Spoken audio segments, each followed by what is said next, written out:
pinaiyak ka ng manghuhula.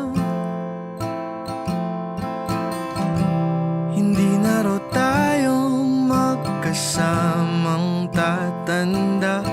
Buti na lang merong langit na nagtatanggol sa pag-ibig na pursigido at matyaga.